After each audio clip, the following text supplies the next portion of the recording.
Sorry. Good evening, everyone. Happy December, meeting number 12.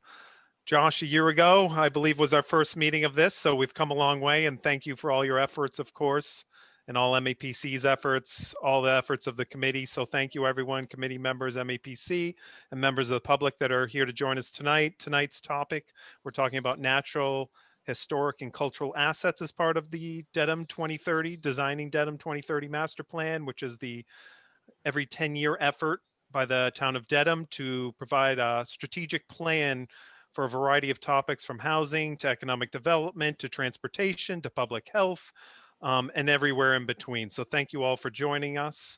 And if you can go to the next slide, Josh.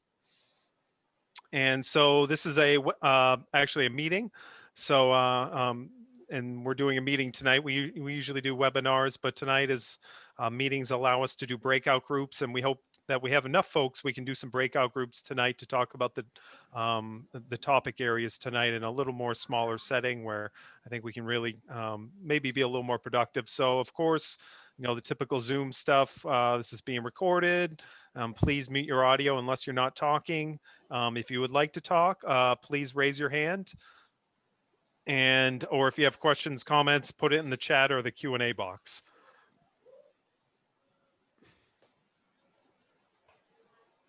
And of course, feel free if you want to eat, or I have my tea, so feel free to engage since it's before 7.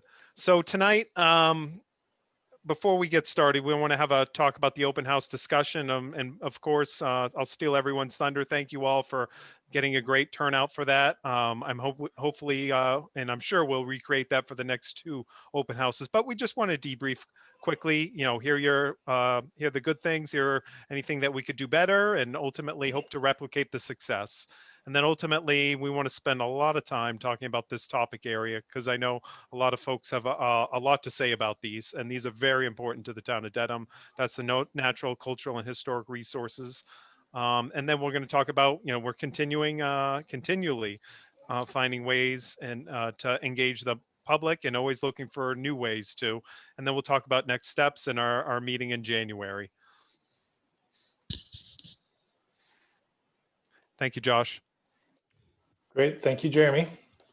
Good evening, everyone. Josh Fiala, Principal Planner at MAPC. Happy to see you all again. So we start off, as we do all these committee meetings, with just a reminder of the values that you all expressed back a year ago at the beginning of this process. And we'll keep those in mind as we engage around the topic this evening. So thank you for that. And some brief welcome and introductions. If someone's watching this committee meeting as a recording or joining us for the first time and curious about the process, this is the steering committee membership. We're very pleased to have these dedicated individuals guiding us through this process and having thoughtful discussions about each of the topics of the master plan as we proceed through this series of meetings.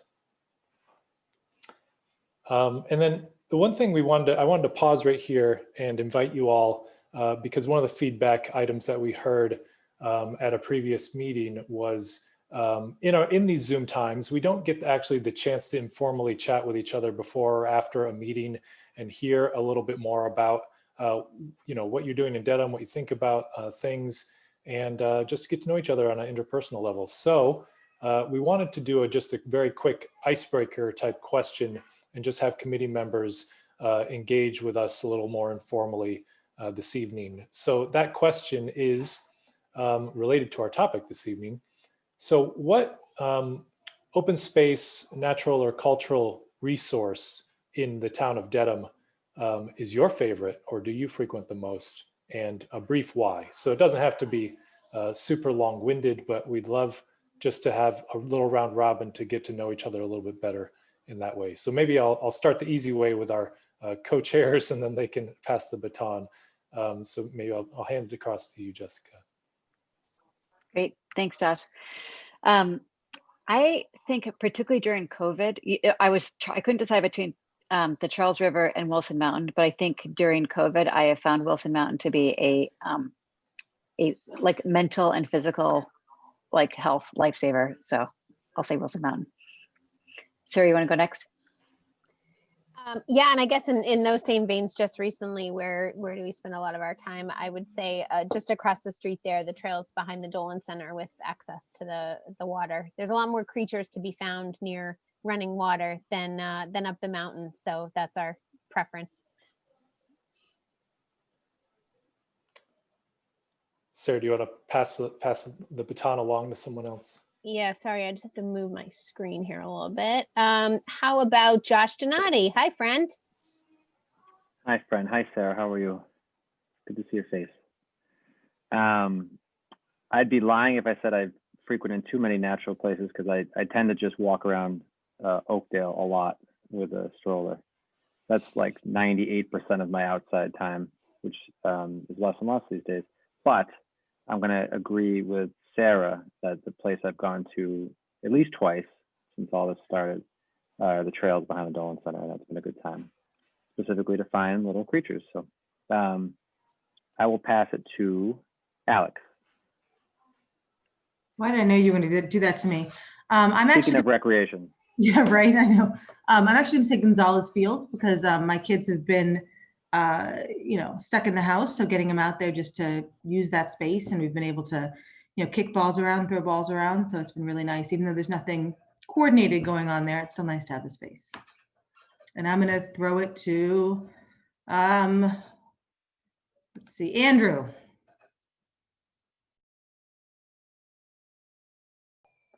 Well, let's see. I paddle the Charles River Loop once or twice a year, but I don't know if that's often enough to make it a favorite. I often have found in these times I walk around the neighborhood, which takes me sometimes as far as the Endicott Estate, a space that I really like and I've enjoyed, particularly when the kids were younger, going out on in the summer to the concert series with everyone out there on the lawn of a summer's evening. It's pretty awesome. So I've always enjoyed that. I do, and I tend to use Cutler Park more than I use Wilson Mountain, just because it tends to be less crowded. So I walk that and out the boardwalk and then down and through, often the whole loop as well. My hiking tends to take me to the Blue Hills out of Dedham more than anything. Though I do use the Foul Meadow Reservation as well. And is Sharna with us? I'm trying to look. I was going to go to her next. No, I don't see a Sharna. Margaret Adams. I'm going to call on you. There you go. Thank you, Andrew. Can you hear me? Yes. You're a little faint, Margaret, but we can hear you a little bit. I'll talk louder and closer. I live a stone's throw away from Brookdale Cemetery, and there is a ton of history in that cemetery. My daughter and I did her Girl Scout Silver project on the history that's in the Brookdale Cemetery, including the resting place of William Gould, among other veterans and well-known. There's quite a lot of stories behind some folks that are resting there. It's a great place. Passing it on to, let me see, Sean McDermott.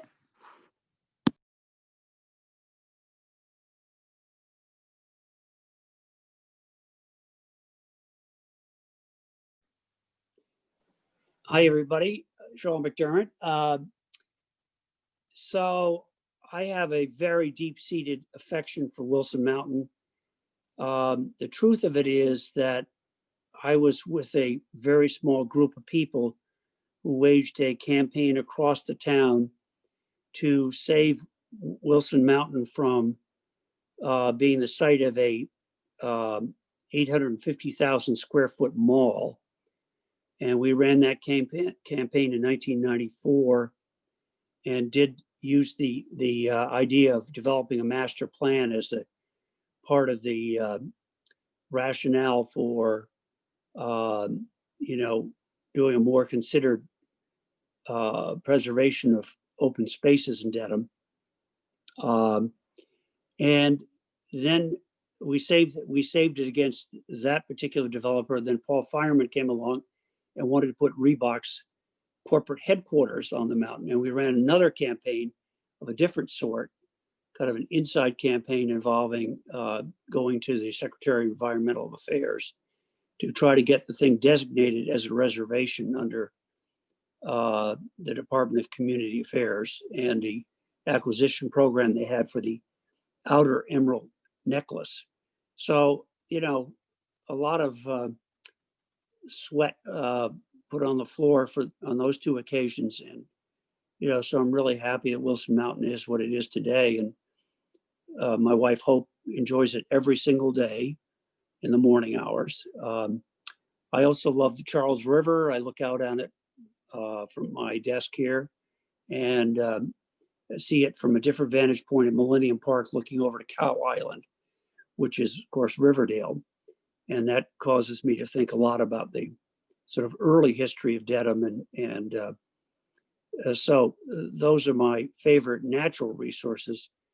If we want to get to historic resources, for reasons I'll go into perhaps later, I have a lot of affection for the Norfolk Superior Court because of the of many historic things that occurred there. Fisher Ames, who was a incredibly distinguished, put aside what you think of his politics, person in the historic life of Dedham and of the Essex Junto and the Federalist attempt to fend against the War of 1812, practiced there. And of course, so did Louis Brandeis, who lived in Dedham. And so the Sacco and Vanzetti trial generated a lot of local Dedham interest, as well as national attention, both for bad reasons and for good reasons.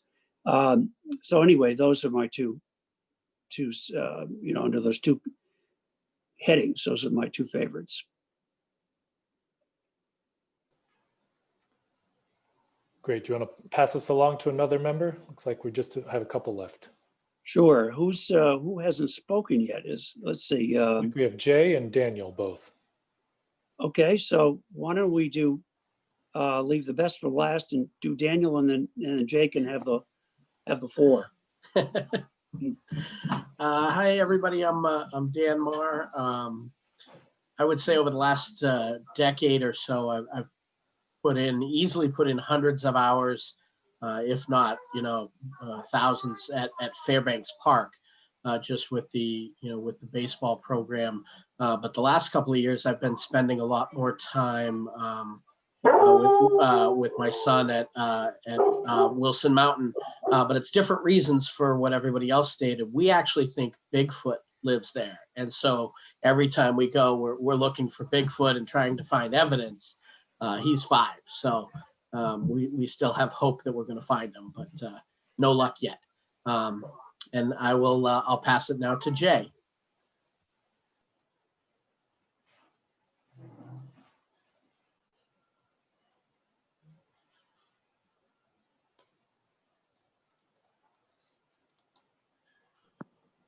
There we go. Yeah, I was muted there.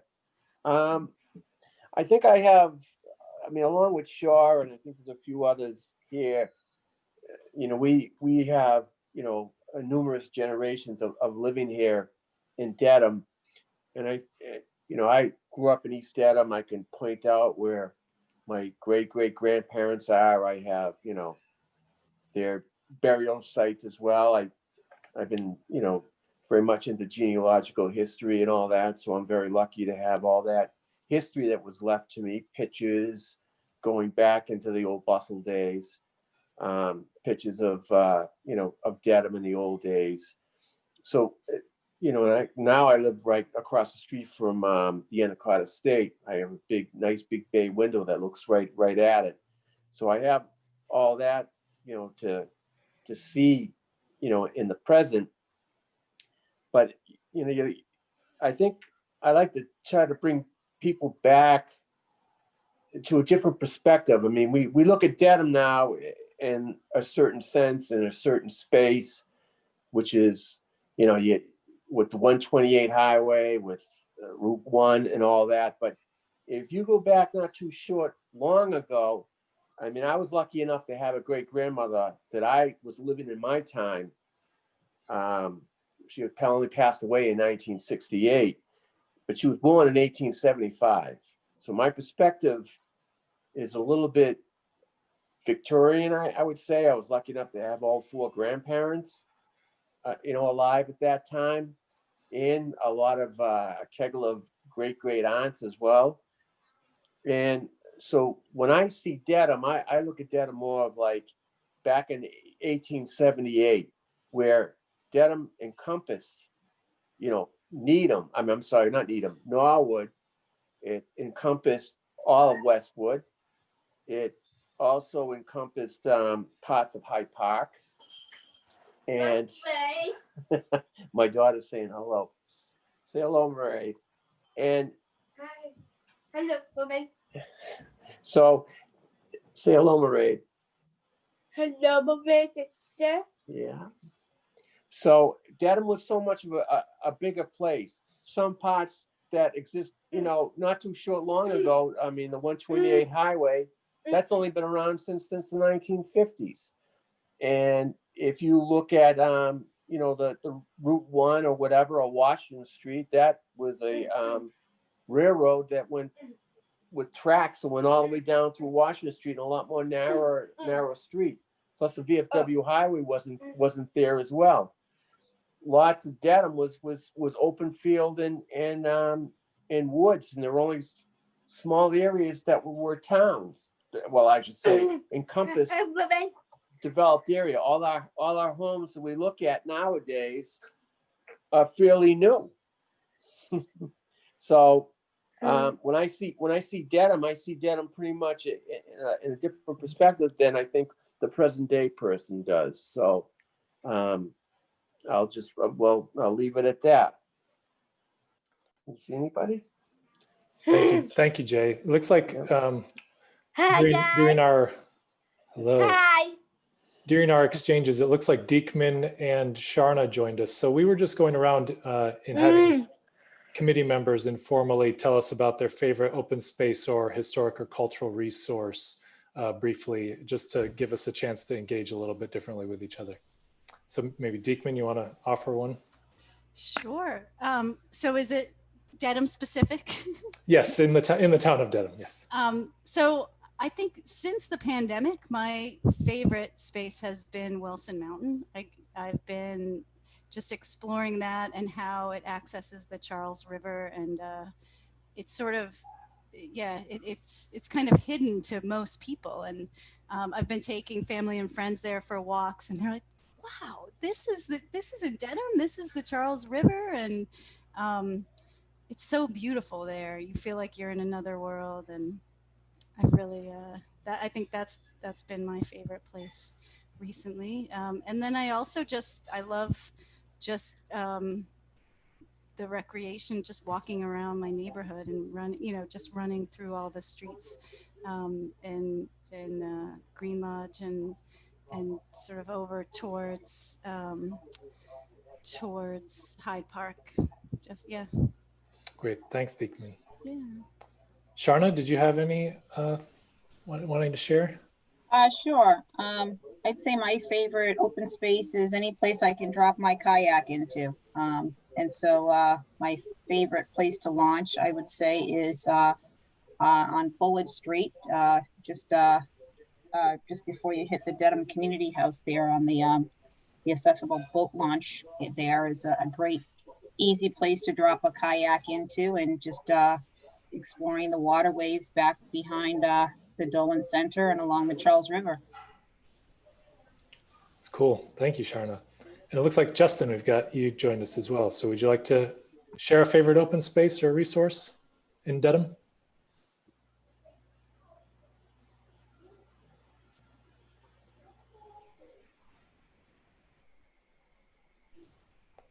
Maybe you didn't catch that. All right, so let's, Nathan is on. Oh, sorry, Nathan. Sorry. No problem. But I would echo the river stuff. I usually put it at the Dolan Center, and I really like the way that it's set up for kids. We can, in the same spot, do a hike. We can put in our canoe. We can fish from the bank.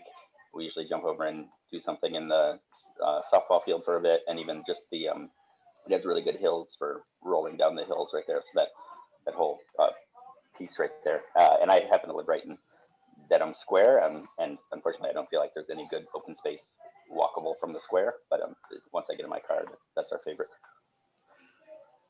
Great. Thanks, Nathan. All right. So it looks like I don't see any other committee members that we missed. So thank you all. We were just trying to take a little bit of time to hear from each other in a little bit different way so that we can build a little more camaraderie on these Zoom days than we have been in the past. So thank you for that, and hope I think it was helpful just to get a feel for you all in a little different way. So moving right along, and I won't dwell on this too long, but we wanted to give you all a moment to give us some feedback and reaction to the open house, particularly as we prepare for the second open house later in January. If there are items you feel that could be refined or made better, you can give us a comment now, or if you'd like to drop us an email or talk to us later, that's fine too. But I'll just flip through these real quickly. If you were a part of the meeting, you saw that we took some demographic information. So it was represented members across all neighborhoods. We had 127 participants in total, which was a good turnout, we thought.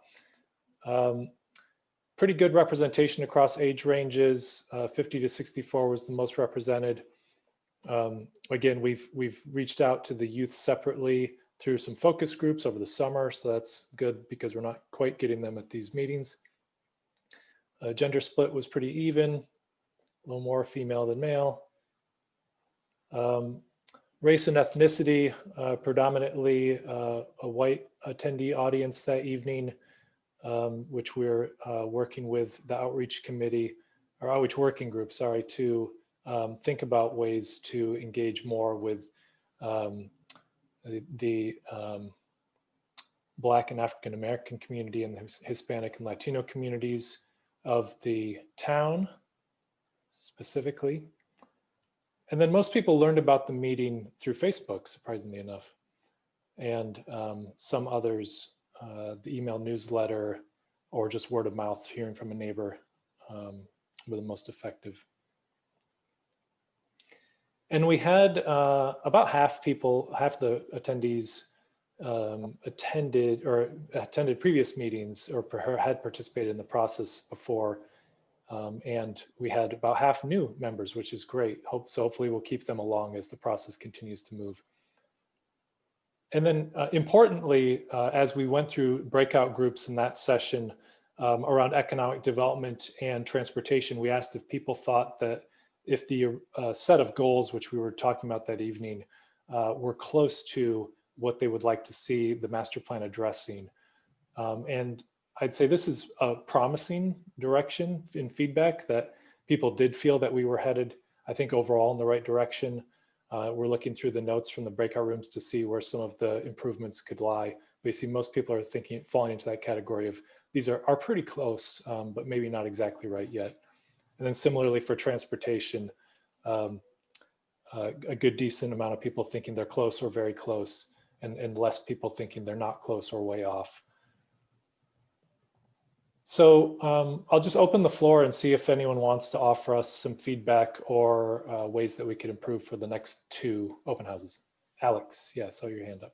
Hi, oh, sorry, I'm not muted right now. I thought I was. I couldn't go. We had a Parks and Rec meeting that night, and I did get a couple of people kind of express their dissatisfaction with the fact that it was the same time and night as our Parks and Rec meeting, because it's a very scheduled event, the second Monday of each month. So if just in the future, I mean, people were saying they really wanted to go, they wanted to attend, but it was scheduled for the same time, and they asked me to make sure that everyone understood that if we could get it on another day. I know Wednesdays and Thursdays tend to be less scheduled for Dedham commissions, at least, that would be awesome. So Tuesday is Concom, Thursday is Concom rather. Yeah, thank you, Alex. I mean, yeah, there's a Dedham meeting every night, but and understood, and we might have missed that, but I think rest assured, at least the next two I know won't present a conflict with Parks, and I think at least from the Parks measure, this topic will be heard at at the end of the month. So we definitely apologize for any I don't know, causing people to choose between meetings. Any other thoughts from members? Yeah, Dan. I thought the breakout sessions worked really, really well. I'm a little biased because Jess Porter was in my group, so she was the moderator, and I thought our group ran really, really well. We had I don't know, 6 or 7 or 8 people in it, and it seemed like everybody was contributing and participating. So I thought that was a constructive way to get feedback from the attendees at the meeting. Thank you, Dan. I had a comment too. Sorry. I was curious about my breakout. The first one, there were some like ideas thrown around and like comments on how it could be improved or whatever, but it didn't really seem like the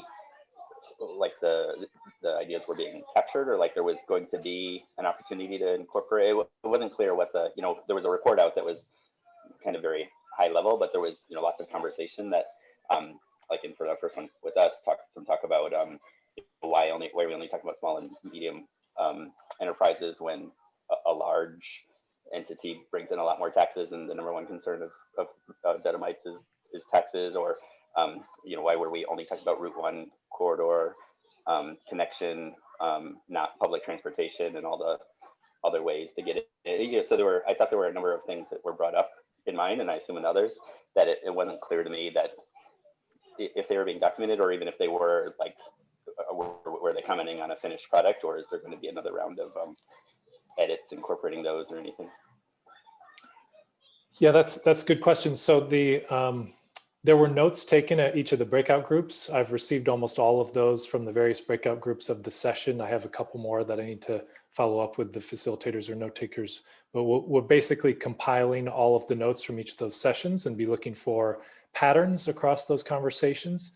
And then we're going to set that aside for the moment because we want to get through the other topics. But then when we return to kind of refining with the sharp pencil the drafts for each topic, the draft goals for each topic, we'll be integrating those comments and some of the comments which the master plan committee has made in our meetings, which may not, may be similar or parallel to some of those comments, that we'll try to get those integrated as well. So yes, they are a draft working set of goals. We're viewing them as iterative sets. What we're hoping is that we have a good core of goals which will continue to move forward, which it seems like is the case for both of these first 2 topics, but that then we will be editing or adding to, or maybe even swapping out in some cases, goals that better reflect the priorities of you and the community. And then we'll be putting those back out to the community once we get to that point of refinement. Any other thoughts about it all? Yeah, Diekman. I also thought the breakout groups worked great, but it was a lot to digest with each of the goals, and I found that there was sort of confusion. Everyone was kind of like, well, what were the goals again? What did they say? Like it was hard to kind of digest all of the details. So the discussion was at a very high level, and it was still good, but it didn't really get into the sort of the lower bullet points of each of the goals necessarily. And there wasn't a lot of time to do that anyway, but if there was some sort of visual aid that we could use in the future sessions to be able to prompt people a little bit more, might be helpful. Great, thank you for that. Yeah, we'll think about that. We're thinking about a way to showcase the topic summaries that we've prepared a little bit better in the meeting, so that people can refer to them or follow up with them. So that's good feedback. I wondered if it was better to maybe have just one topic, because it seemed like covering 2 in one night, and I know the next 2 cover 3 topics, so I'm not sure how much attention span folks have. It's hard to attend to that many going back and forth and do them all justice, but. Thank you, Margaret. That's always the challenge with all these, and I don't know if we could pull off, what is this, 8 community meetings on each topic, and I'd love to have that robust conversation, but I don't know, would we be able to get that many people at each meeting? But yeah, that's the tough part, balancing comment with putting stuff out there for people to react to. Josh, anything you want to add? Yeah, we are currently thinking about ways to balance the fact that we are two was a tall ask, I think, as you're suggesting, and then 3 will be even a little bit tougher to get people to engage and absorb and meaningfully converse around those topics.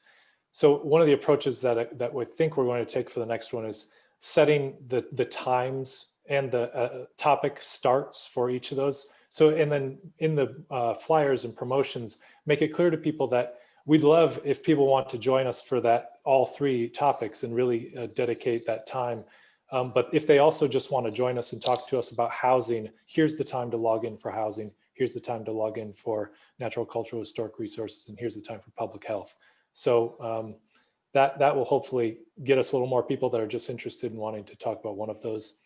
But yeah, it is a lot, and we're trying to balance, as Jeremy talks about, the bandwidth for people to join meetings overall and their bandwidth within a single meeting. So it's tough. Andrew? Andrew. You had, and I think in a certain sense, we benefited last time because economic and development seemed to go together very well as topics, and in ways that the other 2 groups don't quite so well. We had the 2 sessions. I was with many of the same people in both sessions. We did transportation first, and when we talked about economic development, we were also talking about transportation. So there was sort of one large discussion in a way that I don't know will happen with the other sets. That's a good point. I'd love to hear if there was a preference between having the same group of people in your breakout or switching it up. If there was, I think there's positives to both, but I'd just be curious if people had any reactions to that. I would say I had to actually leave a little early from the community meeting, but when I realized that we'd be meeting with the same group, there was a feeling of like, I kind of wish, because it was so nice to meet with this group of folks. It was a nice change of pace. So it would have been, I think, an additional meeting another group of people and having a conversation, I think would have been nice. That was my instinct. I wasn't even going to suggest that until you mentioned that, but that was my instinct during the last meeting, is that it would have been great to, I mean, there's something to be said for continuity, but I also think there's 100-something people. There's a great opportunity to converse with a lot of neighbors and hear varied perspectives on things. So if I had to vote, I would probably vote to switch them up each time.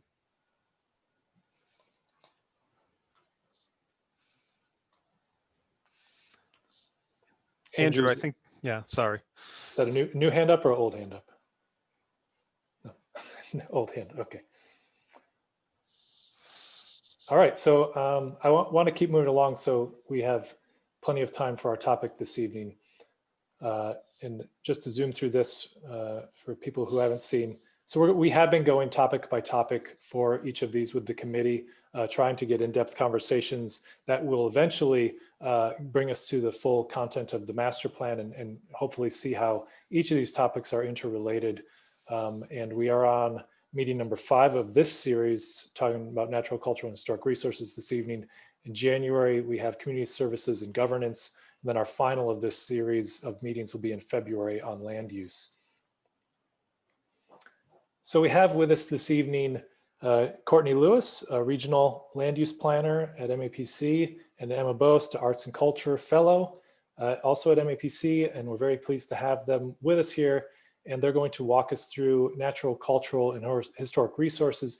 We do in this, the setup for this, we've broken it down so that we'll have a very short discussion break and do a small group, maybe 2 or 3 groups, discussion after natural. We're going to do a presentation on natural resources, then a break with discussion, a presentation on cultural resources with a break and discussion, and then a presentation on historic resources. And then after all 3 of those are presented, we'll have the set of draft goals that will be headed towards what we did for the other 2 topics, and then have another breakout discussion around that.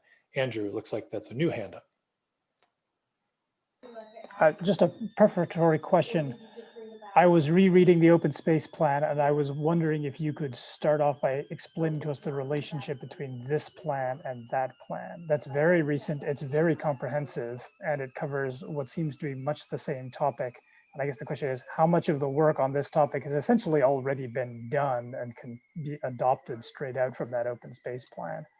Yes, What's and the rather, relationship between the two?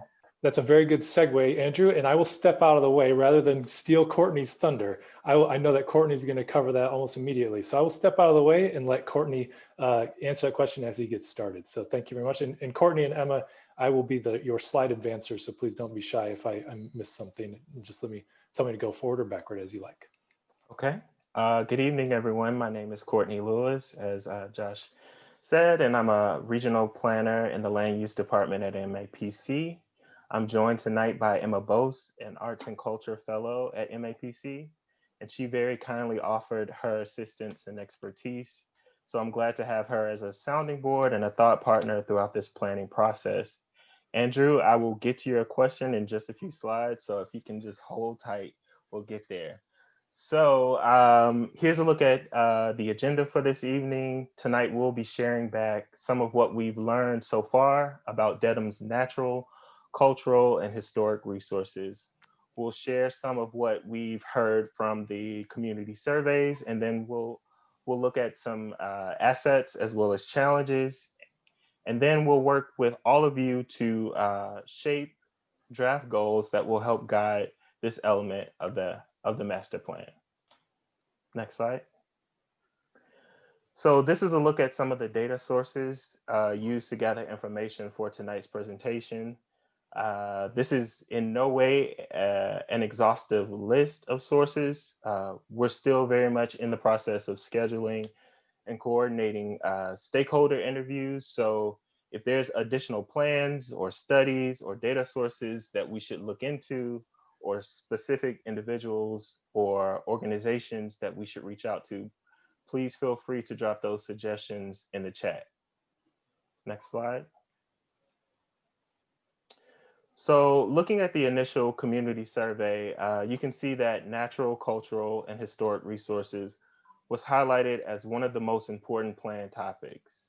These three resources are closely connected, and they all play a part in shaping the town's identity. Next. So the people who live in a community, the activities that take place in a community, both past and present, and the physical environment, both natural and built, all shape community identity. Collectively, they define community character, which is often used to describe a set of attributes that make a community unique. They also affect how existing and future residents, as well as visitors experience a community and create what many people often refer to as a sense of place. Next slide. Next. So jumping right into natural resources, Dedham's natural resources play a very critical role in supporting the environmental health and social viability of the community, protecting the town's natural systems, which include water resources, wetlands, tree cover, conservation areas, and plant and wildlife habitat are all key to sustaining Dedham's culture, economy, and environmental health. They are also very closely tied to the town's historic and cultural resources. In fact, Dedham's rivers and streams played a defining role in the development of the town, with its founding as this very exclusive and highly religious agricultural community, and then later in its transformation to a more industrial mill town. Today, these resources provide opportunities for residents to engage in healthy recreational activity, and remain tremendously important to the town's history, culture, and sense of place. Hold on, go back, sorry. So the Charles and the Neponset rivers wind through the town and make up portions of its northern and eastern borders. and Mother Brook, which is credited for being the first man-made canal in the US, connects the two rivers. And in its early days, the canal was used by many industries for its water power. All right, next slide. So as Andrew brought up, last year the town completed its open space and recreation plan. And some of you may have been involved in that planning process, but for those of you who weren't, you may be wondering what the OSRP is and why it's important. Essentially, the OSRP is a plan that provides information about the community and its environmental and recreational resources. It also acts as a guide that allows residents in the town to map out things that they want to achieve or improve in their parks and open spaces in the next 7 years. By completing the OSRP, cities and towns become eligible to apply for grant funding from the Executive Office of Energy and Environmental Affairs. Those funds can then be used to improve existing open space or acquire new land for conservation or recreation purposes. Along with the OSRP, the town also completed a Parks and Recreation Master Plan. Both of those plans were done concurrently. And to answer Andrew's question, we plan to take all of that valuable work done in both plans and then incorporate it, make sure that that's folded into the element of this master plan. Next slide. And this is a map from the OSRP. And I included this in the presentation to point out that open space can vary in ownership, level of protection, as well as use. Parks and open spaces can be used for active or passive recreation. Passive recreation typically requires minimal facilities and includes activities like walking, hiking, and fishing, whereas active recreation usually involves more structured activities that require special facilities or development. And they include things like playgrounds, swimming pools, athletic courts, and ball fields. Next slide. So parks and open space can provide several benefits to a community and help bring people together. They offer recreational opportunities for residents and visitors, and provide environmental benefits that improve air quality, water quality, as well as the soil. And as many of you noted in the icebreaker conversation, parks and open spaces tend to be very valuable spaces for people to enjoy and kind of have that mental relief, especially during this time of COVID. So next slide. So improved walking, biking, and transit options is something that that has come up over and over again throughout this planning process, and transportation and connectivity ties directly into that discussion of transportation and connectivity ties directly into the discussion of parks and open spaces, because we have to look at how do we build better and safer connections between neighborhoods, open space, and recreation areas. And we also have to look at how to provide greater access to the historic and cultural amenities that really draw people in. The Trust for Public Lands ParkServe tool estimates that 75% of Dedham residents are within a 10-minute walk of a park. However, if you look at if you look at the town forest, for example, which is Dedham's largest holding of conservation land, you'll see that there's very limited access because of its location between the north and south bound lanes of I-95. And the town forest is that linear strip that's kind of at the southern, yeah, right there. So it's a great amenity to have, but it's not beneficial to residents or visitors if there's limited or no access to these spaces. Next slide. So in terms of getting around, Dedham is a very car dependent community. Most errands and day-to-day activities require access to a car. The most walkable areas of town are downtown, East Dedham, and Oakdale. But even in some of those areas, the town has partial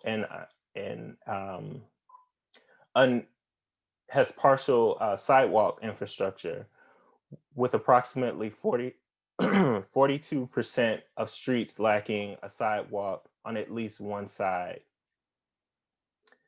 The town is also served by MBTA with 5 bus routes and 2 commuter rail stations. And looking at biking infrastructure, the town has very limited bike infrastructure. And although there are some projects that have been recently undertaken, many people have expressed a desire for increased connections for biking and walking. Next slide. So we're going to look at some of what we heard from the survey. When asked about natural, cultural, and historic resources, participants express an appreciation for community assets like the Mother Brook Art Center. They also express a need to protect and provide greater access to parks and open space.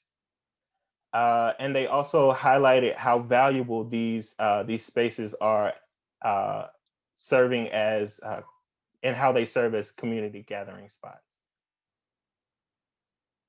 Next slide. So now we're going to look at some assets and challenges. So Dedham's parks and open spaces provide recreational opportunities and programming for residents that enhance both quality of life and community character.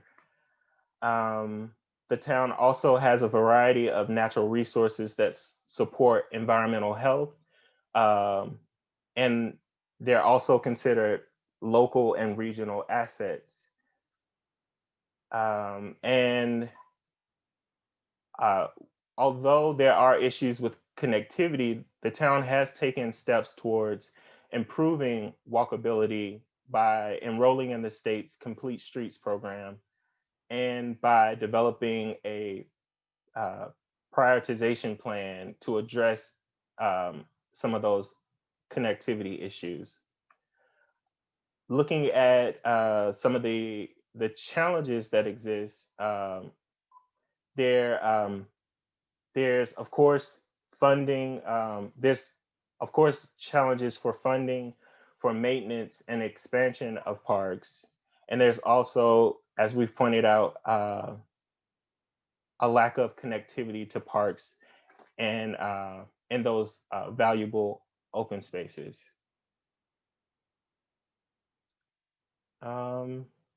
Next slide.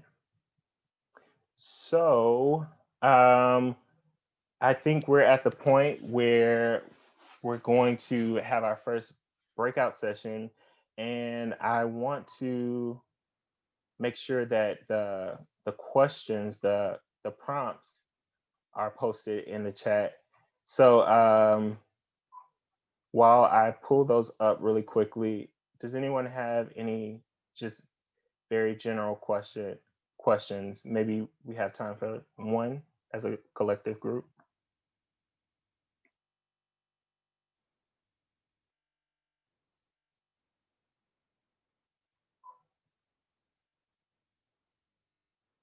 Okay. Do we have any hands? I'm sorry, I can't. I don't see any hands. Okay. All right. I was just going to say we can discuss just basically what stands out to you or what resonates with you in terms of the natural resources, and we'll regroup after that. I'm just going to do 2 breakout groups just so we can get to hear a few more voices than we would otherwise. Okay, sounds good.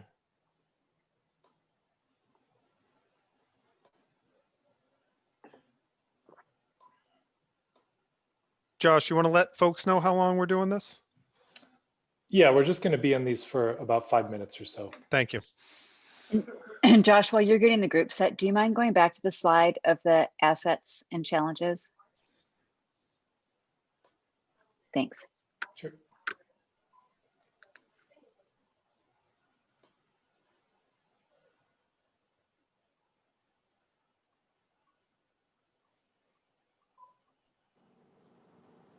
Can I make a kind of a statement there in regards to private streets? Sure. I think I'm not sure if most people realize that in the town of Dedham, the majority of the streets that we do have are actually private streets, and I that comes up where we're talking about when you start making the count in regards to what streets don't have sidewalks or they only have one sidewalk per street. And the problem with private streets is that if you try to modernize that actually has to be done by the owners of the individual houses that live on there. So in other words, they would have to come up with some sort of association and collectively come up with the money to repair the street, which is usually quite expensive for the fact that before the town can actually accept that street, it has to be up to a modern standard.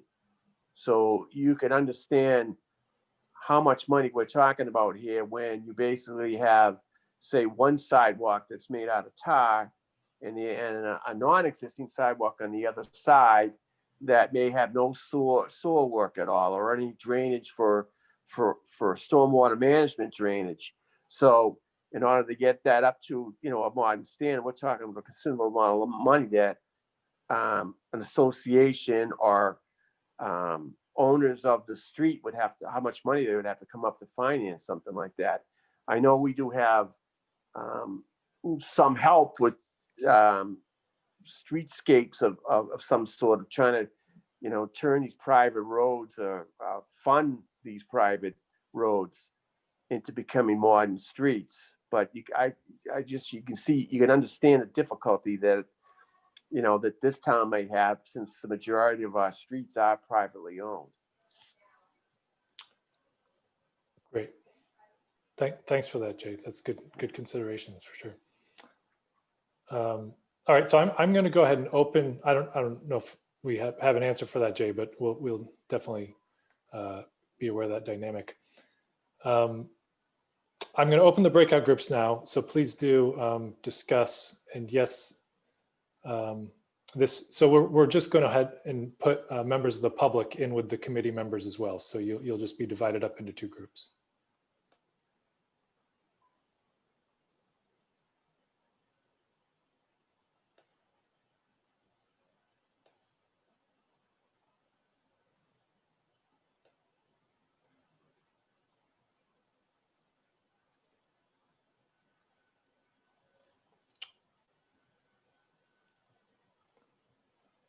Oh, sorry.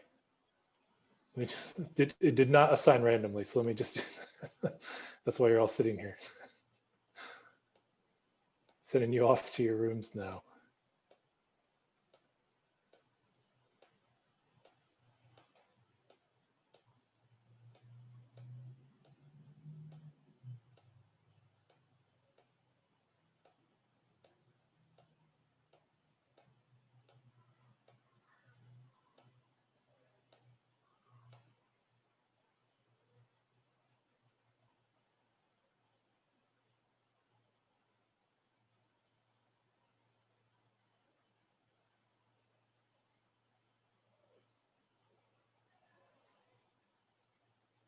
Andrew, you should be able to go. Yeah.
Hi, Sandra. You've just joined the meeting, but we're in the middle of committee breakout sessions, so they'll return to this room and the presentation will continue momentarily. But don't be alarmed that this is an empty meeting right now. Thank you.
Great, welcome back, everyone. Sorry, I know that always feels abrupt to be switching between those rooms, and I popped in for a minute. It looked like both groups were having pretty excellent conversations. Maybe just one, if someone wants to share one standout item, I don't want to dwell too long, and I know that we had some folks taking notes in those rooms, so we'll be taking a look through them. But if you want to share a thought about what your conversation was like in group one, I don't know if you know who is group one, but looks like Alex, Carolina, Courtney, Dan, Diekman, those folks. I mean, I brought up kind of categorizing open spaces between, state and town owned. There's Stephanie had great comments about how, open spaces aren't just recreational, which is, absolutely true. But so most of our conversations were kind of about that, how we use open spaces and how we, whether they're for our use or for just, the public and general use. Great, thanks, Alex. And how about a comment or overarching idea, a theme from the second room, which was Andrew, Demetria, Emma, James, or Jay, Jessica? I think our group identified, that we thought actually that first asset was maybe a little strongly stated, that there were a lot of things that actually Dedham doesn't offer and that people are used to going into other communities for. So whether that was, official activities for, youth and teens, or like whether it's programming or simply kind of facilities and areas for picnicking and things like that, we thought we have some, we could be doing better. I guess that's how I'd say it. Great. Well, I'm sure. Thank you for that, both of you. And I'm sure there's a lot more we could unpack from those conversations, but we'll have another chance to break into groups in a moment and talk some more. But we do want to keep going, since this is kind of a three-part conversation this evening within this one topic, and move on to the historic resources. So I'll hand it back to Courtney and Emma. All right, thank you guys for such a great discussion. So jumping into historic resources, the town is very fortunate to, next slide, I'm sorry. So Dedham is made up of diverse neighborhoods, each with its own unique features and history attached to it. The town is also very fortunate to have an extensive collection of well-preserved buildings that are of significant, that are of architectural and cultural significance. Next slide. So historic structures, neighborhoods, and districts all serve as living records where of where a town has been, and they also aid in teaching future generations about Dedham's collective history. The oldest parts of the town were settled in and around Dedham Square, and this map on the screen shows only a few of the 447 resources that have been identified as historically significant. Of that total, 293 have been recognized by the state as historically significant through designation as a National Register property, a National Historic Landmark, or a contributing element to the National Register Historic District. So if you go to the next slide.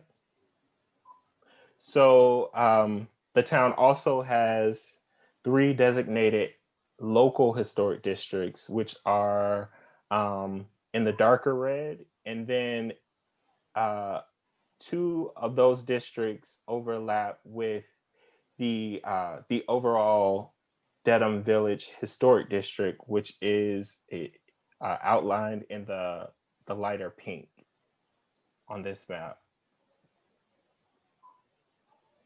Next slide. So these designations are important for determining eligibility for preservation funding programs. However, they don't necessarily carry protections, or they don't guarantee protections of these properties. In fact, only seven historic resources within the town actually have preservation restrictions attached to them. But the good thing is that next slide, sorry.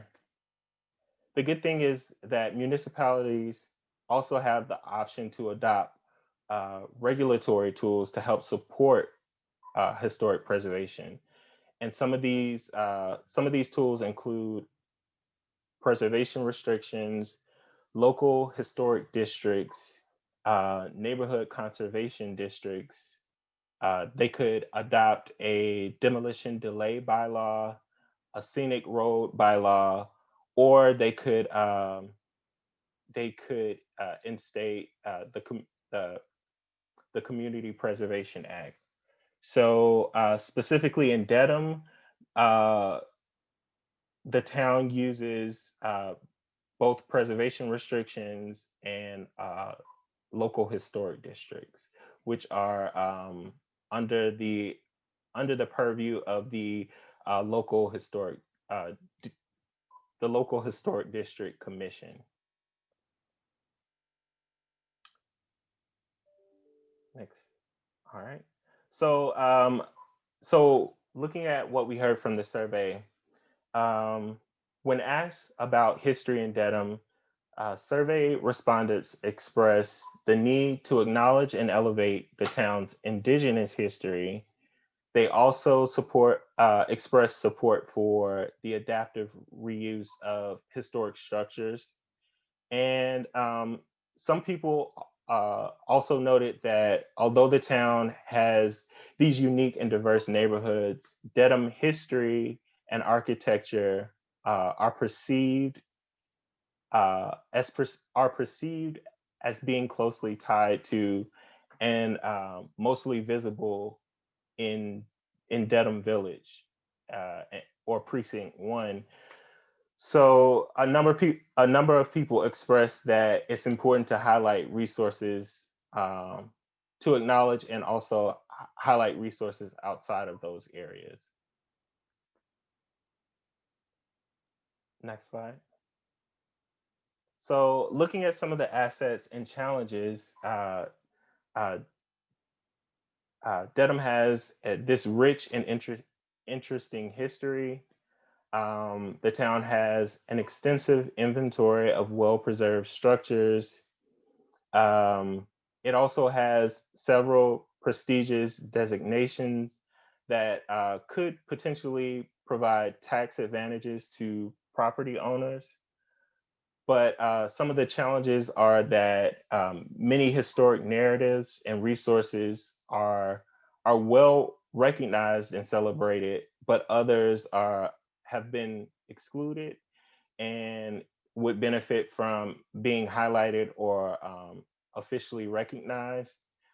Another challenge is making sure that the right regulatory tools are in place to help with upkeep and preservation of these valuable resources.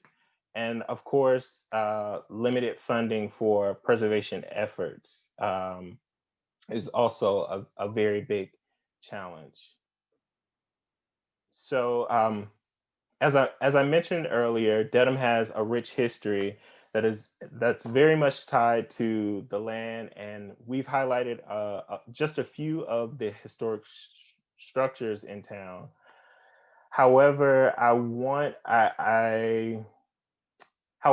feel that it's very important to acknowledge that history isn't just about tangible objects that have been left behind. It's also about people and stories and events and experiences.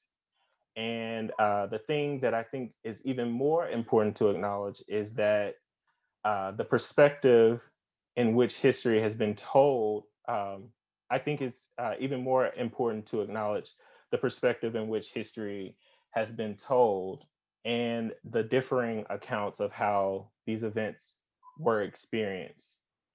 And with that, I am going to hand things off to Emma, who's going to share some information about the town. Thank you, Courtney.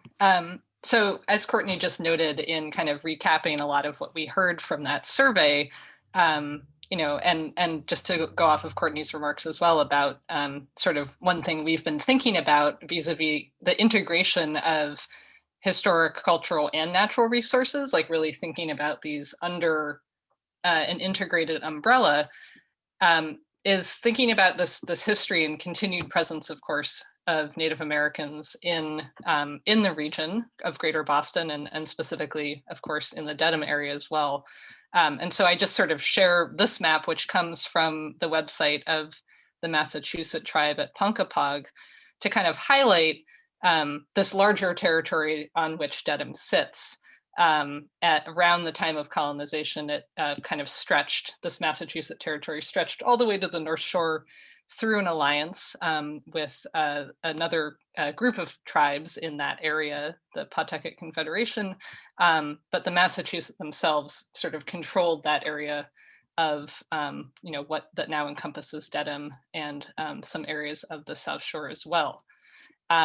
So just to sort of acknowledge that connection that Courtney was alluding to around the importance of acknowledging sort of land and people as we're thinking about where these histories are that have not been kind of elevated in the public realm in Dedham. Next slide, please.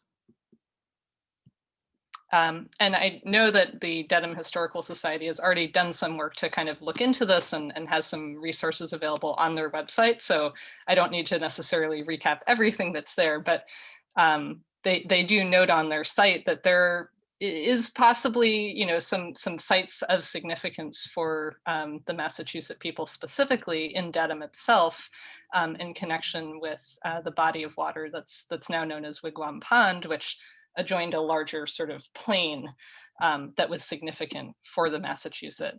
And I think it's also, as we're thinking about, again, this connection between nature, history, and culture, useful to think about the presence of water, which is obviously so important to Dedham's built environment and historical development, and also thinking about the role of these waterways for Native American people as transportation routes, conduits of trade and communication, and what that might tell us about kind of where there are these, again, stories that relate to the land and landscape that we ought to share more widely. All right, next slide, please. And just by way of a quick kind of, I guess, mini case study that I wanted to share with you all, because I think it's inspiring and, again, maybe presents some opportunities for thinking about how to integrate these three elements of the plan. Some of you might be aware of this already, but a few years ago, about 5 years ago, a group of very determined middle schoolers at a high school in Quincy basically kind of inadvertently ended up creating, in collaboration with the Massachusetts tribe, a kind of park, open space, and heritage trail. And there's now a website dedicated to this project where you can learn more about the process and kind of the goals that that this group of students laid out in their research. But essentially, you know, they embarked on this project in collaboration with the tribe because they recognized there was this important site that had been largely, you know, ecologically degraded and not really recognized as significant. There was no signage or anything of that sort. And so the students, in collaboration with the tribe, advocated for the recognition of this site, and through the creation of a park, created signage with the tribe. Again, there's a website that has a lot of this documentation as well, and also advocated for integration of this history into the public school curriculum locally, which is another thing that we had heard through some of the survey responses around thinking about how Dedham's history is related through the school curricula. So again, just wanted to kind of share that as a semi-local example of that engagement with the Massachusetts today and integration with natural resources as well. And then next slide, please. And this actually is something that came up, I think, in the breakout group that I was in previously, but again, just as another kind of opportunity, I think, in Dedham specifically, and something that, again, we heard through the survey responses was a desire and a need to really acknowledge Dedham's African-American histories more fully, and to, again, think about how those histories might be kind of elevated in the public realm. So obviously there is this, you know, this site, Camp Meigs, in what is now Hyde Park, but was part of Dedham. And the photo on the left is a photo of the 55th Massachusetts Infantry, who was a Black regiment in the Civil War who trained on that site. And so, as many of you already know, I don't need to relate all the details of this, but this is an extremely important part of the town's history and an extremely important part of the town's landscape as well. And again, this kind of bubbled up in our earlier breakout groups. So just would love to discuss that further with all of you and kind of think about where those opportunities for integrating these histories into the experience of open space might lie.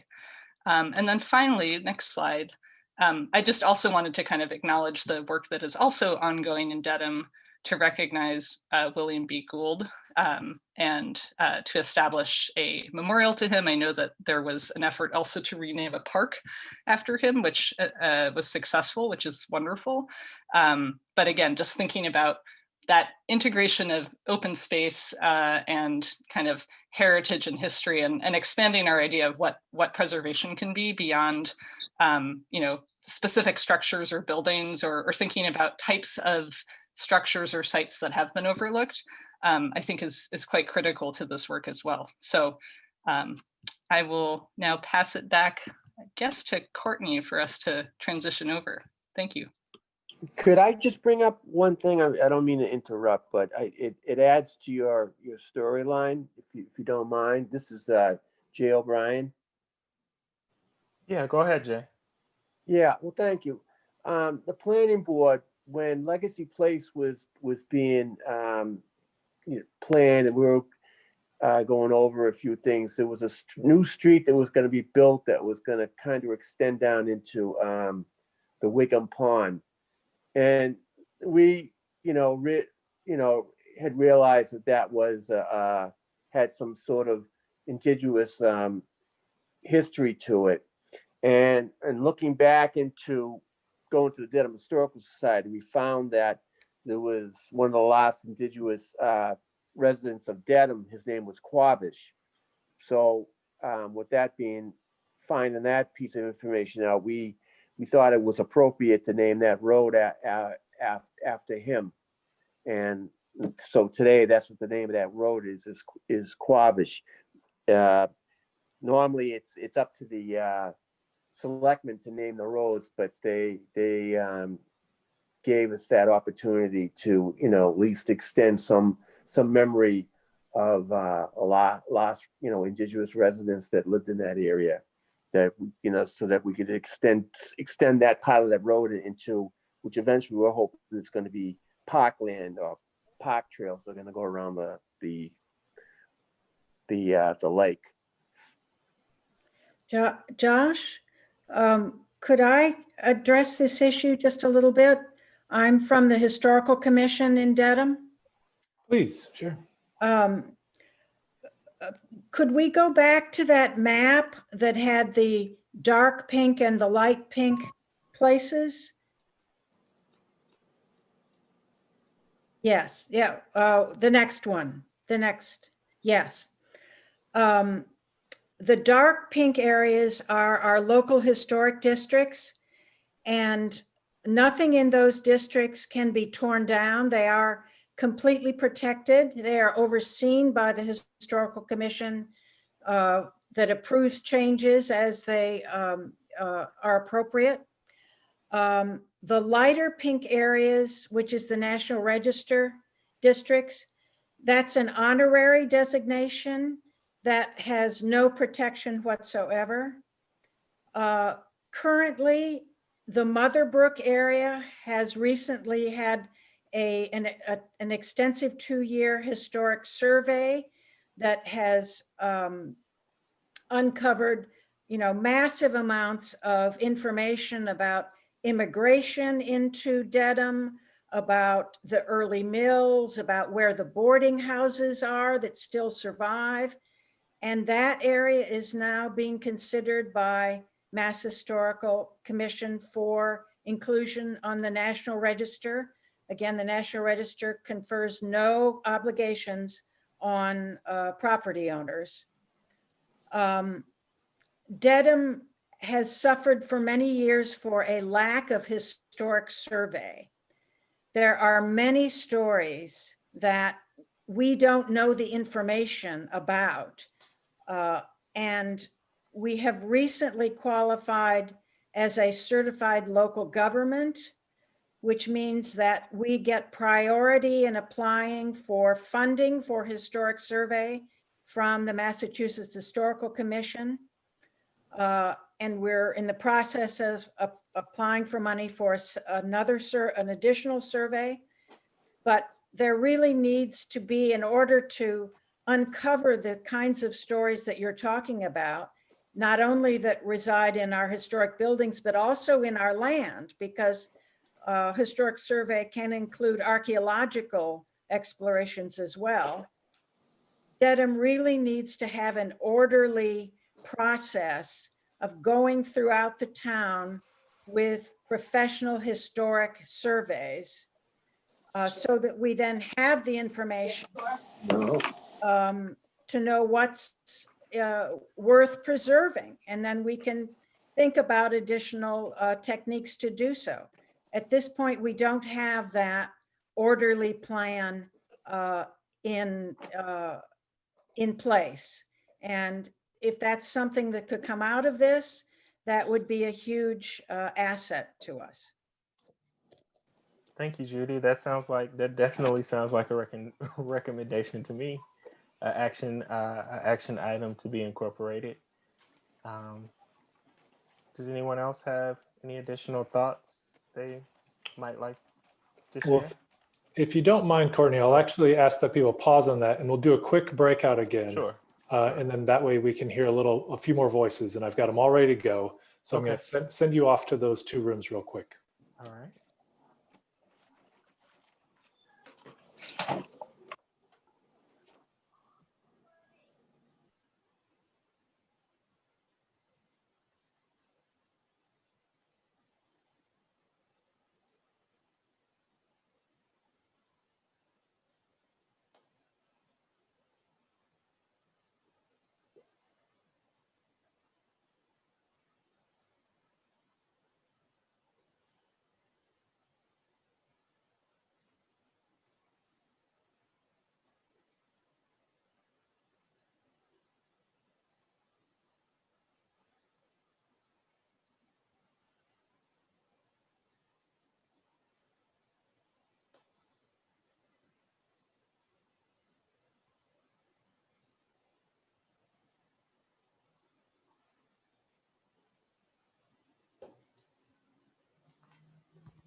All right, welcome back everyone again. So I'm looking at our time and I think I'm going to skip a quick report back, and I did pop into the rooms and looked like everyone was involved in some very good conversations again. But let's dive right in, Courtney and Emma, into cultural resources so we can get to the draft goals and wrap this all together. All right. So thank you guys. Jumping over into cultural resources, arts and culture support communities in expressing their identity. And in Dedham, they are important contributors to the town's character as well as the economy.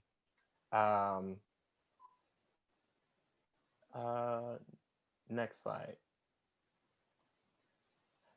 In addition to natural and historic resources, Dedham's arts and cultural organizations, civic and religious institutions, creative enterprises, and special events are all a source of pride, representing cultural life in the town. So looking at some of the town's cultural assets, which I borrowed this definition of cultural assets from the city of Austin, which recently did a full-blown cultural master plan. And it says cultural assets can be a cultural asset is something that has value because of its contribution to the community's creativity, knowledge, traditions, culture, meaning, and vitality.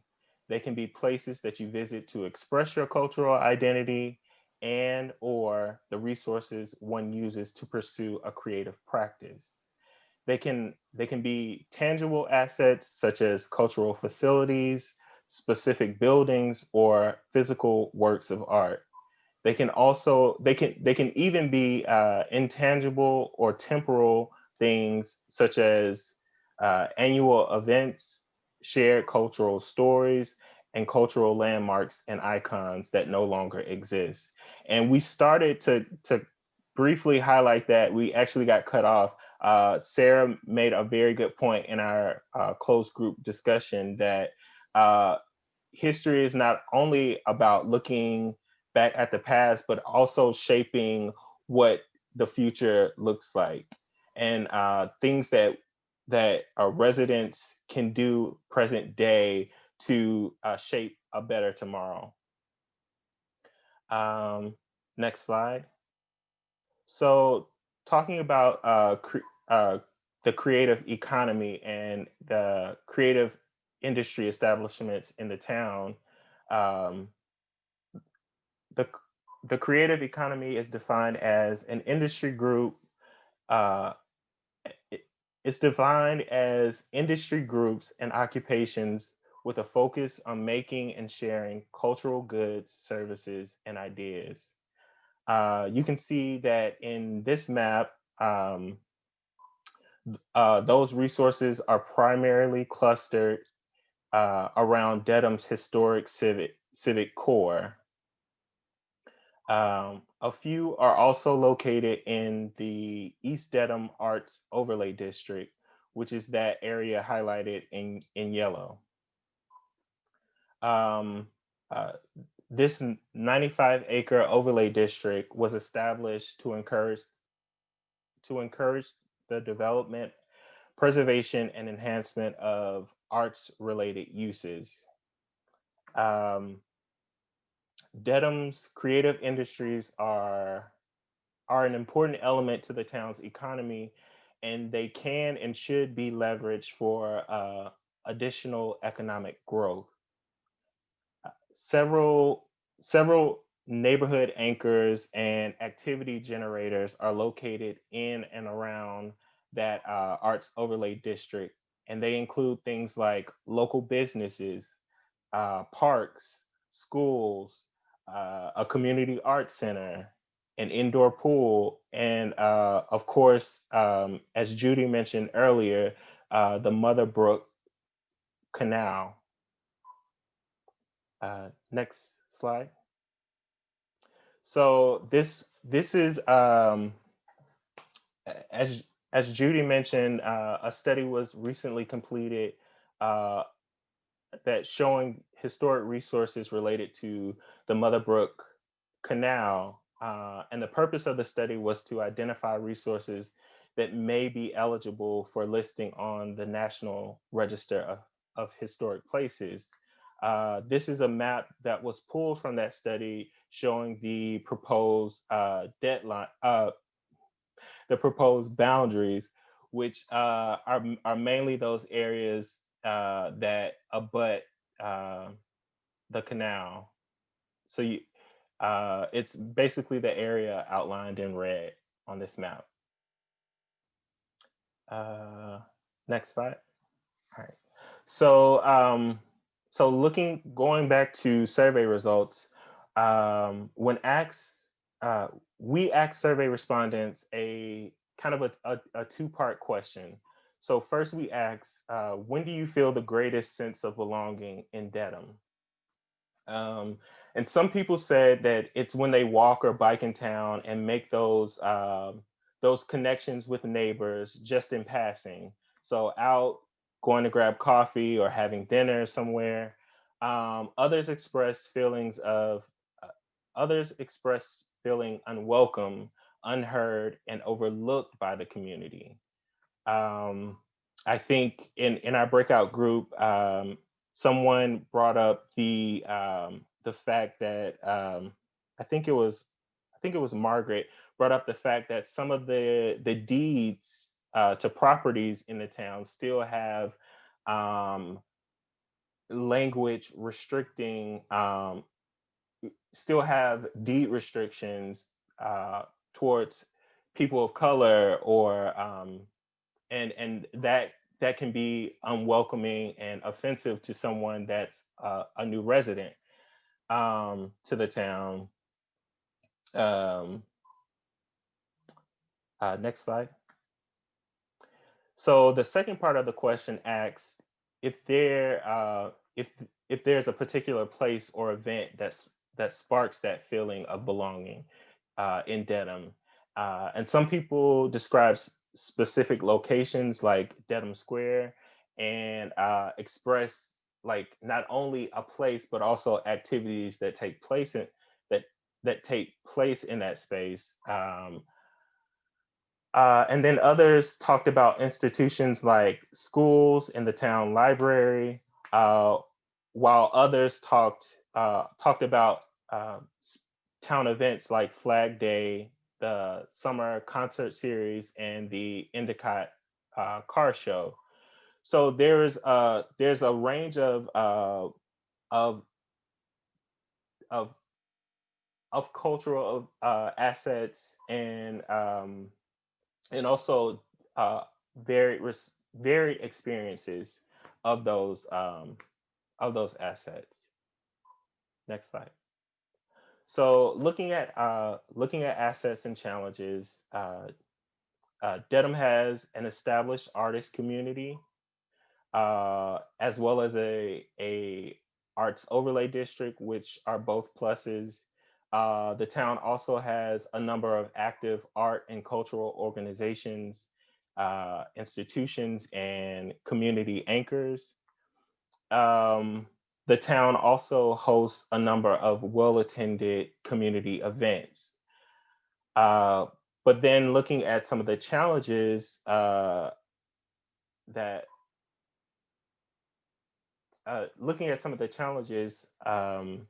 one thing that can be difficult is communicating the value of arts and culture in terms of in economic terms.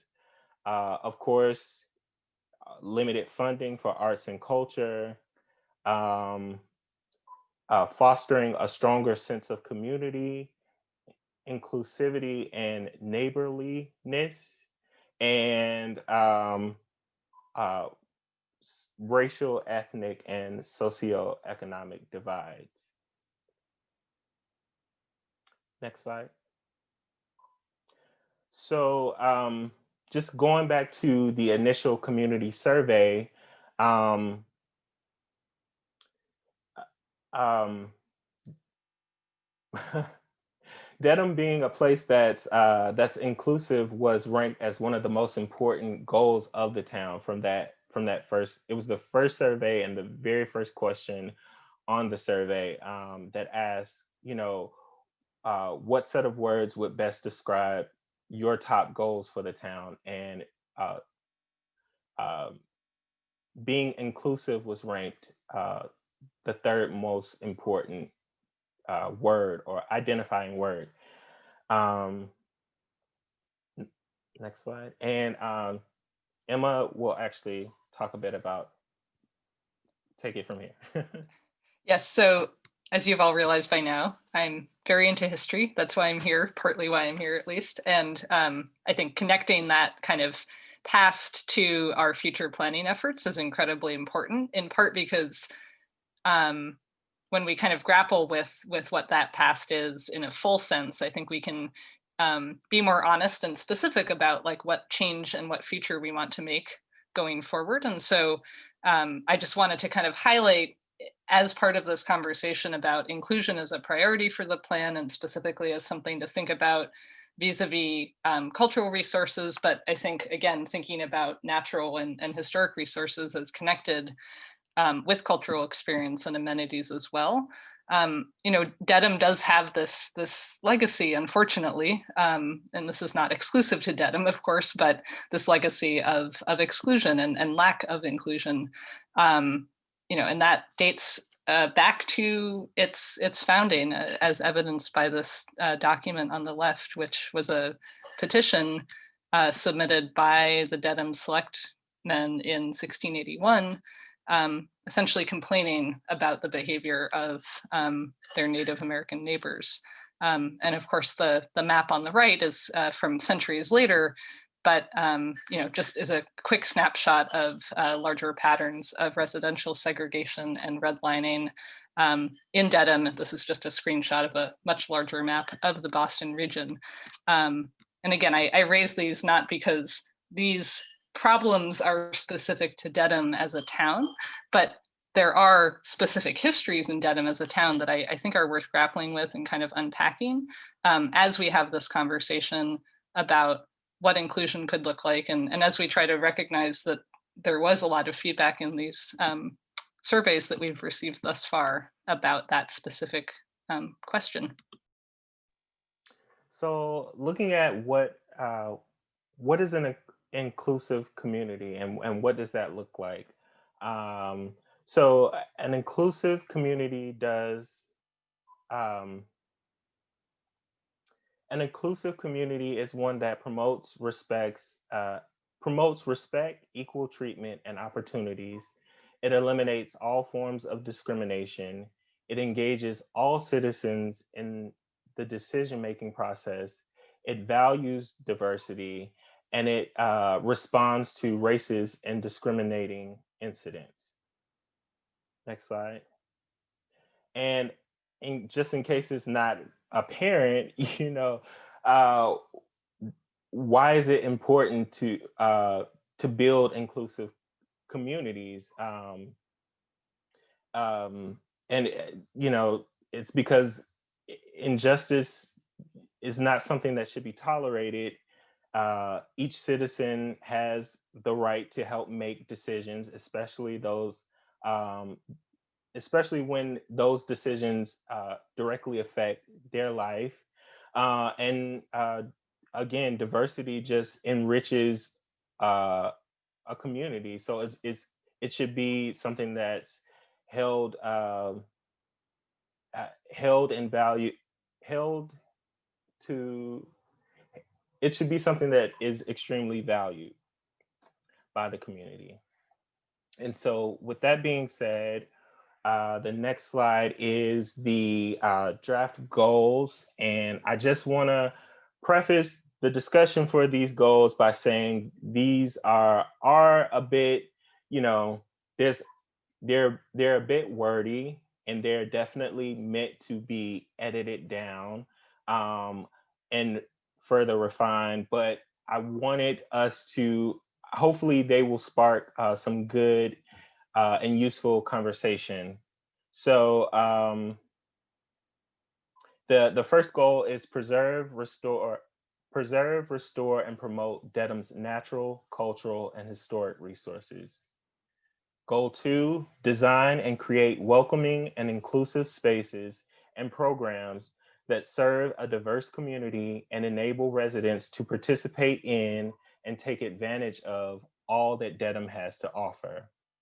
Goal 3, utilize parks, recreation, open space, trails, greenways, and waterways to promote health and exercise, connect residents, foster social interaction, and increase community cohesion. Goal 4, create an equitable and connected multimodal network that improves access for residents of all ages and abilities to parks and open space, economic and educational opportunities, and community resources and services. Goal 5, increase arts and cultural increase arts and cultural access and education for all Dedham residents and support creative placemaking to strengthen community. And finally, goal 6, communicate and promote the value and economic impact of arts and culture and the creative economy.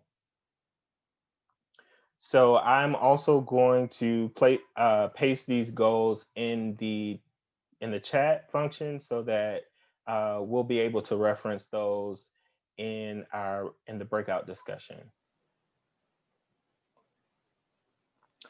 Great, thank you, Courtney. That's excellent. And while you do that pasting, I will get us sent off into the breakout groups. So the instruction for this is our final breakout group. I'll leave the breakout group and discussion open a little bit longer, but the basic idea here is to get your feedback as to whether this set of goals is on the right track, if there are things missing, if there is some wording that's striking you as needing refinement, those types of things like we've talked about in the other topics. So we know that we're hitting you with a lot of information, but hopefully we'll get a chance to let it sink in as we have a conversation about it in these two groups. So I'll open those now. I guess maybe I'll pause just for a moment to see if there's any comments or questions at the full room first. Looking like none, I will open the rooms.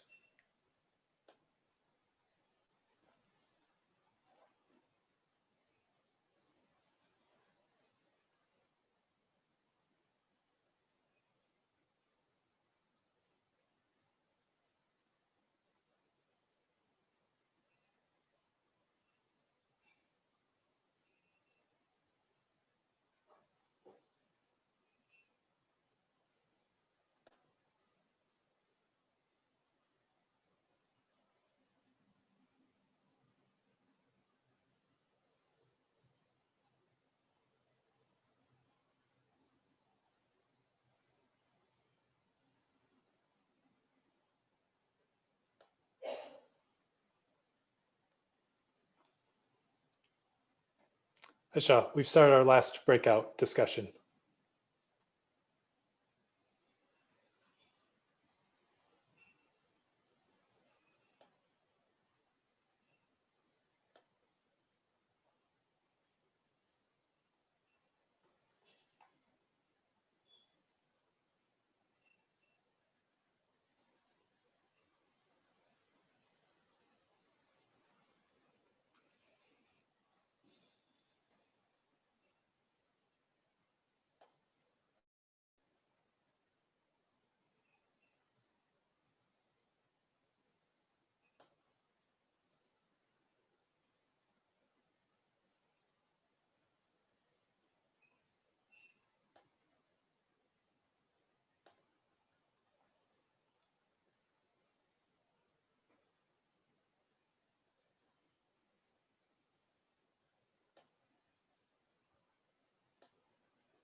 Hi, Shah. The last breakout rooms are going to close very soon. Sorry, I had to break out. I was called to dinner in the middle of it. So. Completely understandable. Okay, sorry about that. Excuse me. No problem.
Hello, everyone. Welcome back.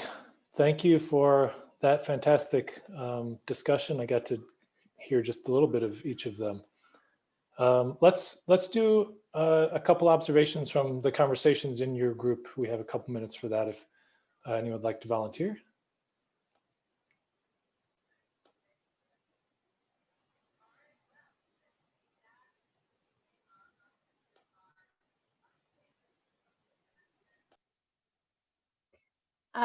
Josh, from my group, just one point that I think Courtney had us sort of talking about at the end, which were voices that we didn't capture on this meeting of artists and musicians and some of the civic organizations that are working to provide arts and cultural programs. And so just wanted to flag that for follow-up. We want to make sure that we reach out to, and I think Courtney made a list of some of the individuals and organizations that the group was listing.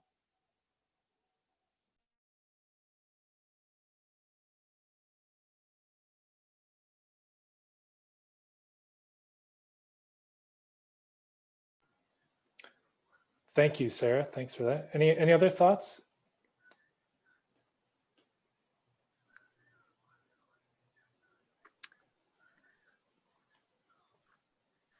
Our group talked, we had some, I think, wordsmithing that Emma probably caught for the first goal to just kind of expand it and give it a little more teeth.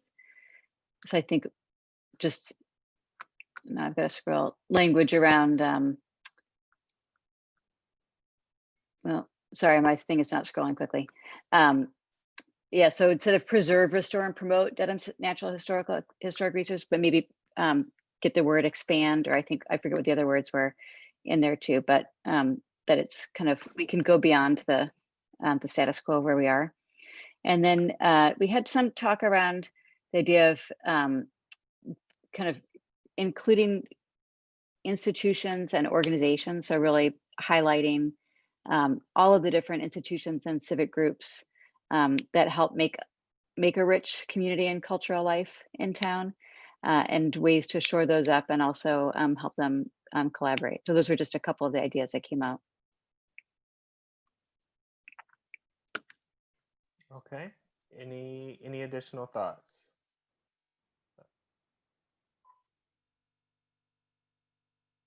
There was some discussion that the goals that were listed were quite vague and just needed to be supported with more specific actions, which I presume is a later phase of this process. Yeah, so I apologize for not having this beforehand. I intended to present an example of like the goals will be very broad, and then we get more and more specific. We outline a strategy, and then with a strategy, with strategies, also action items on how to go about achieving some of the things that outline. So the goals are intended to be a bit more broad, and then they become more specific and more refined as you drill down.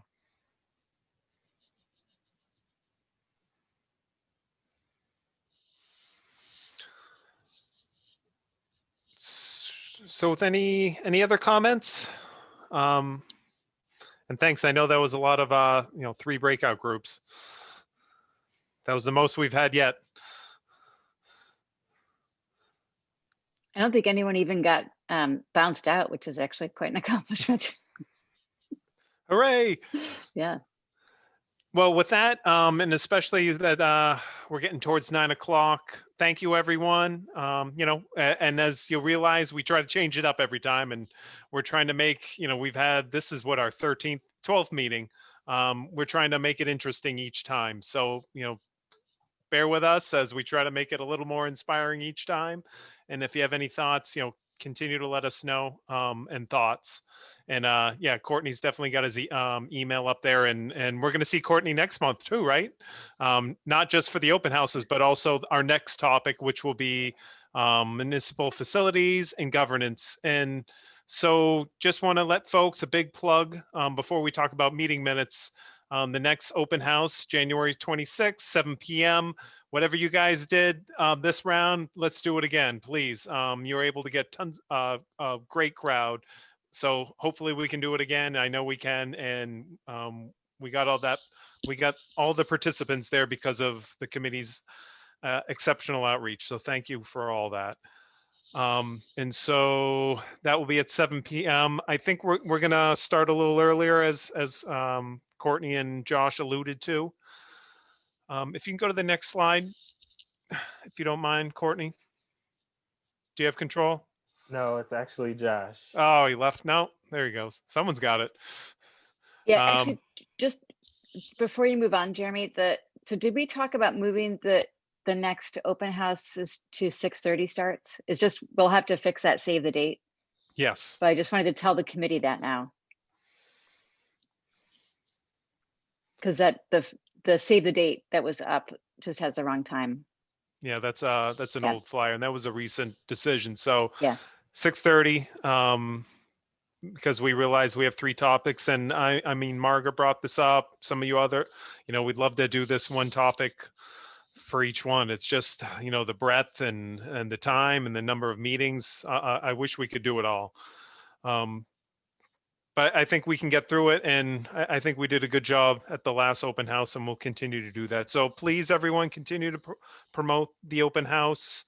The topic summaries that we went through the round for economic development, transportation, those will be coming to your doorstep, or to your email, shall I say, very soon, for your review. And we'll do that exercise again. Obviously, you saw the ones tonight. We've seen them for public health and housing. So if you haven't seen those, if you want to get familiar, definitely check the previous presentations, but those will be, I'll be distributing those shortly. And please RSVP for the open house.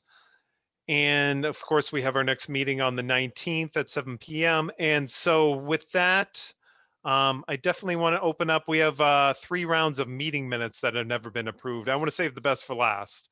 And Michelle does a lot of work to get it codifying all the great sentiments that are expressed at all these meetings to paper. So I'm hoping everyone, if I don't hear or see any thumbs down, if we could just, if everyone give a big thumbs up for those 3 rounds of minutes. And Courtney, if you want to get out of full screen, if you don't mind, or whoever's running the show, or maybe the Zoom's running the show. Thank you. And with that, I don't have anything else to add. Courtney, did I miss anything? No, I just want to thank everyone for, I know this is a long stretch of time. I appreciate everyone coming out and sharing their thoughts and comments. I also want to thank the town and MAPC staff for helping to facilitate tonight's meeting. And of course, if you had thoughts that weren't expressed tonight, or if you think of anything tomorrow or over the holidays, when you have time on your hands, please let us know. And all the emails are in the chat, and you know where to find me, and you know where to find all the committee members. So thank you, everyone, and have a happy holidays. Thanks, Courtney. Thanks, everybody. Good. Wonderful holiday, everyone. Thanks, everybody.